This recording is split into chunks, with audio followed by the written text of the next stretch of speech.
What do these and these and these have in common? One app, Telegram, and governments around the world are trying to stop it. In November of 2011, Pavel Durov looked out his window in St. Petersburg, Russia. He saw a team of armed, masked men approaching his building. They weren't looking for drugs. They weren't looking for money. They were looking for data.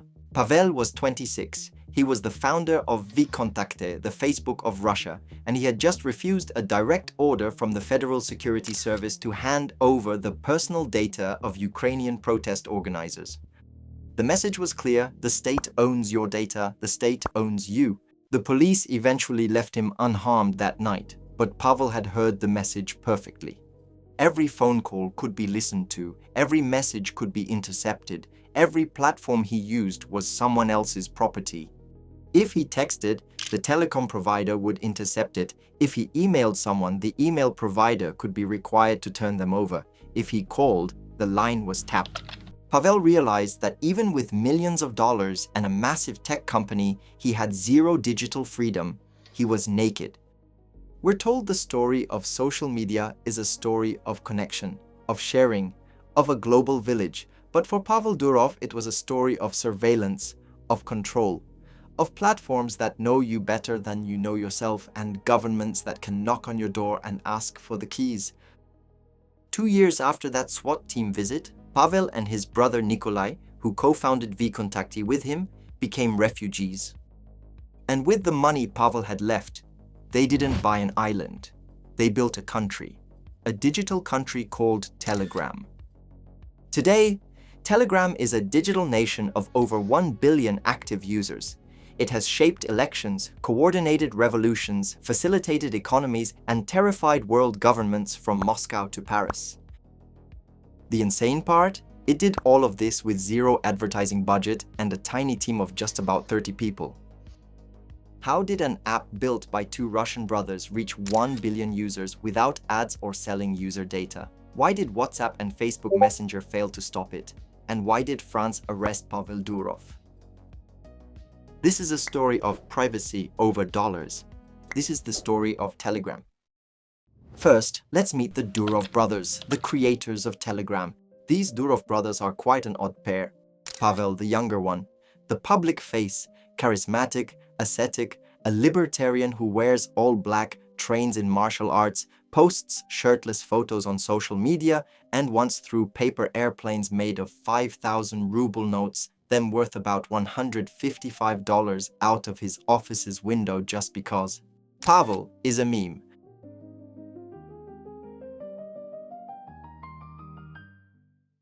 And Nikolai, older, reclusive, a mathematical genius who won gold at the International Math Olympiad 3 times in a row and built the technical backbone of everything they touched. He doesn't do interviews. He doesn't appear in photos. Nikolai is a ghost. Together, they created VKontakte in 2006, Russia's answer to Facebook, an app that became the country's dominant social network. By 2011, Pavel was worth hundreds of millions of dollars. He was untouchable, until he was not. The government started demanding user data on opposition figures after disputed elections, protesters' names, IP addresses, private messages. Pavel refused. When asked to ban opposition groups, he posted a picture of a dog sticking its tongue out as his, quote, official answer to the security services, end quote. That's when the knocks came at his door. By 2013, the pressure became unbearable. Shareholders, some with ties to the Kremlin, forced him out of his own company. He sold his shares for $300 million and in the aftermath of Crimea's annexation in 2014, fled Russia with his brother Nikolai. He told TechCrunch, quote, I'm out of Russia and have no plans to go back, end quote. They'd built something remarkable only to lose it to powerful political interests. But now they had capital, they had skills, and they had a problem that wouldn't leave them alone. How do you communicate when governments and tech giants want to read your messages? This was the seed of Telegram, a messaging app that no government could tap, no corporation could harvest, secure communication across borders, built for themselves at first, then offered to the world. Pavel and Nikolai started building in 2013 while bouncing between places like Berlin, London, and Singapore. The team, composed of the two brothers and a core group of 15 computer programmers, was fully nomad by necessity. They established Telegram in Berlin with a complex worldwide network of shell companies to avoid government interference. Then Nikolai designed something called MT-Proto, an encryption protocol specifically engineered to be superfast and resist state-level surveillance. It was designed to challenge intelligence agencies that have billion-dollar budgets and legal authority to demand backdoors. The problem they saw wasn't just messaging, it was the global hunger for private communication in an age where Silicon Valley giants were building walled gardens of data and authoritarian regimes had developed an addiction to eavesdropping. The early MVP was remarkably simple: encrypted secret chats that self-destruct, fast messaging that works on spotty connections, cloud sync that lets you access messages from any device, no phone number requirements for certain features. But what made it really different was that Telegram didn't ask you to choose between security and usability. WhatsApp was fast but owned by Facebook after a $19 billion acquisition in 2014. Signal was secure but kinda clunky. Telegram offered both, wrapped in a nice, clean interface. Telegram's positioning? A messaging app for people who need to stay alive. Durov told TechCrunch, quote, "The number one reason for me to support and help launch Telegram was to build a means of communication that can't be accessed by the Russian security agencies." End quote. That clarity, that razor-sharp understanding of the problem became Telegram's moat. While WhatsApp said, "Connect with friends," and Signal said, "Privacy matters," Telegram was saying something more primal: "This cannot be taken from you." Digital sovereignty, that was the product. That said, Telegram's approach to privacy has always involved trade-offs. Unlike Signal, which uses end-to-end encryption by default for everything, Telegram's regular cloud chats, the ones most users rely on, are encrypted only between your device and Telegram's servers. This means the company technically could access message content if compelled or hacked, though Pavel insists they never have. True end-to-end encryption is optional, limited to one-on-one secret chats that don't sync across devices. Critics, including security experts, argue this prioritizes convenience, seamless multi-device access, unlimited storage over maximum security, and that the custom MT-Proto protocol lacks the extensive peer review of industry standards. Telegram launched quietly on August 14, 2013 on iOS first, then on Android on October 14th. But there was an issue. How do you get people to trust a proprietary encryption protocol built by two Russians? So they find a clever solution. They launch with a stunt that most startups would never attempt: a public cryptography contest with a $200,000 prize for anyone who could crack their encryption. This is either brilliant or stupid. If someone breaks it, Telegram is dead before it starts. If no one succeeds, Telegram earns credibility that no amount of marketing could buy, and no one breaks it. The contest ran for years. Hackers tried, security researchers tried, intelligence agencies presumably tried in secret. But MT-Proto held, even though the company gave $100,000 to one developer in Russia for finding a critical bug. This victorious stunt created a huge amount of word of mouth in tech circles and among privacy-conscious users post-Snowden leaks. By October 2013, Telegram already had 100,000 daily active users. By March 2014, it had reached 35 million monthly users and 15 million daily active users. Telegram's early word of mouth spread through a very specific network: activists, dissidents, journalists, and technologists, people who had something to lose if their messages were compromised. People in places like Iran and Russia, where surveillance was daily life. They spread it through niche networks because it worked when others failed, was fast even on slow connections, accessible from multiple devices without losing history. Starting in September 2014, during the Hong Kong protests, activists switched to Telegram when they realized the government was monitoring other platforms. Protesters needed coordination without leaders, real-time updates without censorship. Telegram's channels and supergroups up to 200,000 members became command centers. Downloads exploded, and Pavel Durov watched, fascinated. In October 2014, South Korean government surveillance plans scared many citizens and made them switch to Telegram from the Korean app KakaoTalk. Something remarkable was happening, something I call product crisis fit. Whenever WhatsApp crashed, which it did periodically, Telegram downloads surged. Whenever Facebook faced a privacy scandal, which it did regularly and still does, Telegram downloads surged. Whenever a government cracked down on speech, which happens constantly somewhere in the world, Telegram downloads surged. 2020, Belarus. The opposition candidate uses a Telegram channel to organize the largest protests in the country's history, coordinating hundreds of thousands of people through a single broadcast feed. The government tries to block Telegram. It doesn't work. Telegram's architecture is designed to route around censorship using a decentralized network of proxy servers that users can set up themselves. In Iran too, during repeated waves of unrest, Telegram became the uncensorable lifeline. Telegram's growth path was not paid acquisition. It was not gimmicky referral requests. It was crisis. People switched to Telegram during moments of fear, anger, or betrayal. Then they stayed because the product was genuinely better in specific measurable ways. Speed, for example. Telegram is fast. Messages are sent instantly, even on weak connections. Files upload without compression. The interface is snappy and responsive in ways WhatsApp often isn't. And groups. While WhatsApp limited groups to 256 people in the early days, Telegram allowed tens of thousands. This transformed Telegram from a chat app into a coordination tool. And channels. Telegram introduced channels, one-to-many broadcast tools where anyone can build an audience without going through an algorithm. Part newsletter, part social network, part organizing platform. Before this, messaging apps were for talking with people one-to-one or in small groups. Telegram channels allowed you to broadcast messages like Twitter. And bots. Telegram opened up APIs that let developers build bots, automated tools that live inside chats. Need a poll? There's a bot. Need to translate? There's a bot. Want to order food without leaving the app? There's a bot for that too. Telegram didn't position against WhatsApp on some vague privacy claims. It positioned against all of social media on control. You control your data, you control your audience, you control your digital life.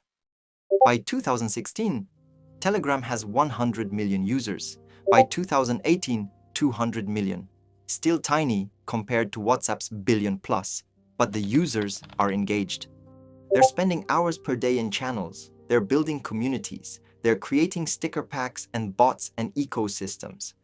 The tiny team, never more than a few dozen engineers. Nomadic, always relocating to evade political pressure, keeps shipping features that makes it stickier. Then comes something enormous, a real black swan event. January 6, 2021. WhatsApp announces a new privacy policy. Going forward, users must agree to share data with Facebook, including phone numbers, transaction data, and how they interact with businesses. The backlash is instant, and user panic ensues. Elon Musk tweets, "Use Signal." Millions of people see that tweet, but something interesting happens. Many download Signal, but even more download Telegram. Telegram became the most downloaded non-gaming app worldwide in January 2021. Why? Signal is secure but austere. It feels like a vegetable, good for you but boring. Telegram is fast, and it offers security plus stickers, video calls, channels, bots, massive groups, cloud storage, and a design language that's modern rather than Spartan. Telegram feels like candy.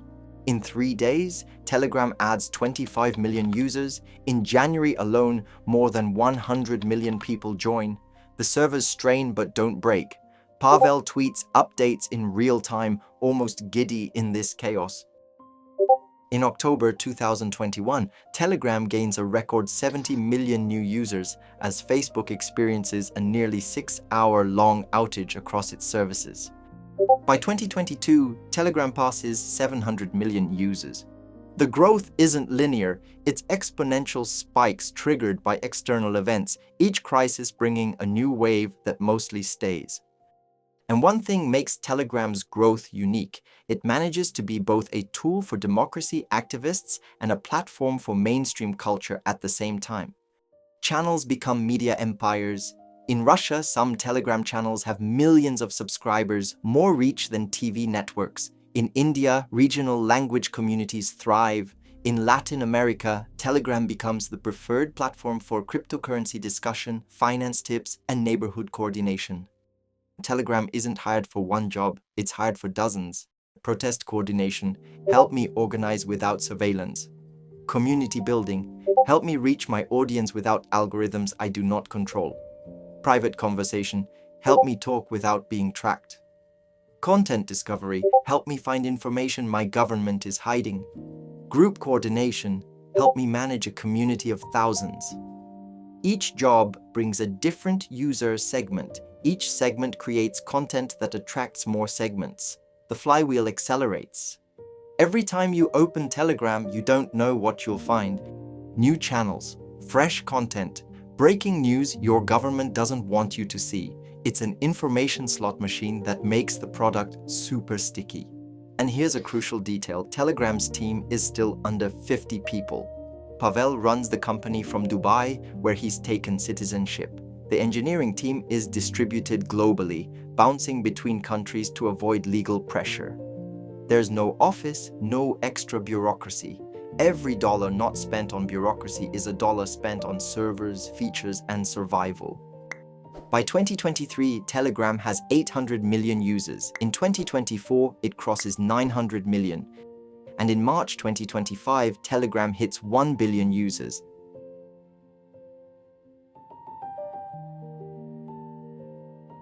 But success at this scale always comes with new problems. Problems Pavel never had to face when Telegram was just a tool for dissidents.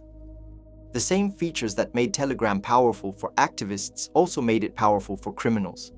Drug markets, scam rings, terrorist coordination, child exploitation. Pavel's philosophy is absolutist. Telegram doesn't read private messages, ever. It moderates public channels based on local laws, but private chats are sacrosanct. Critics call it negligence, Pavel calls it principles. In 2018, Russia tries to block Telegram entirely after Pavel refuses to hand over encryption keys. The ban fails spectacularly. Users simply route around it using VPNs and proxy servers. The government eventually gives up. But the pressure doesn't stop. In 2024, Pavel Durov is arrested at Le Bourget airport in France. The charges: Telegram's alleged failure to cooperate with law enforcement. Je suis le fondateur de Telegram, la deuxième plus grande messagerie au monde. Plus d'1 milliard de personnes l'utilisent chaque mois. Depuis 12 ans, Telegram défend la liberté d'expression et la vie privée dans le monde et dans des pays autocratiques. Aujourd'hui, ces mêmes libertés sont attaquées ici en Europe. Certains responsables politiques tentent d'interdire le chiffrement et de restreindre les libertés d'expression. Nous ne pouvons jamais penser que les libertés sont garanties. Des pays libres peuvent descendre dans la dictature. Chaque jour, nos libertés sont attaquées et chaque jour, nous devons les défendre. He's released on €5 million bail after 4 days, initially barred from leaving France. The arrest sends shockwaves through the tech world. Could a founder be held personally responsible for what users do on an encrypted platform? Pavel doubled down. Quote, "If a tool can be used for good, it will also be used for bad. That's not the tool's fault." End quote. But still, there was a small shift. In September 2024, Telegram conceded it would begin handing over IP addresses and phone numbers to authorities with valid warrants. Beyond criminal misuse and regulatory pressure, Telegram faces ongoing criticism from privacy experts. Default chats aren't end-to-end encrypted, requiring users to manually enable secret chats for true protection, a step most don't take. The proprietary MT protocol, while refined over years, is seen by some as less battle-tested than open standards like Signals, and requiring a phone number for sign-up reduces anonymity. Pavel defends these as necessary for speed, features, and mass adoption, arguing perfect privacy would sacrifice the usability that made Telegram a billion-user platform. Meanwhile, competitors are circling. WhatsApp, Signal, iMessage, all adding features Telegram pioneered. So far, none have cracked Telegram's core positioning, privacy, and usability.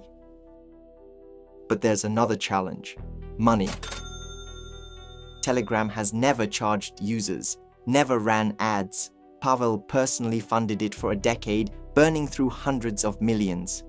By 2021, hosting 1 billion users with unlimited cloud storage becomes unsustainable. Pavel's solution? Totally unconventional. He doesn't raise venture capital. He uses debt financing by issuing bonds, over $1 billion raised while maintaining complete independence. Then he introduces ads, but only in large public channels, only text-based.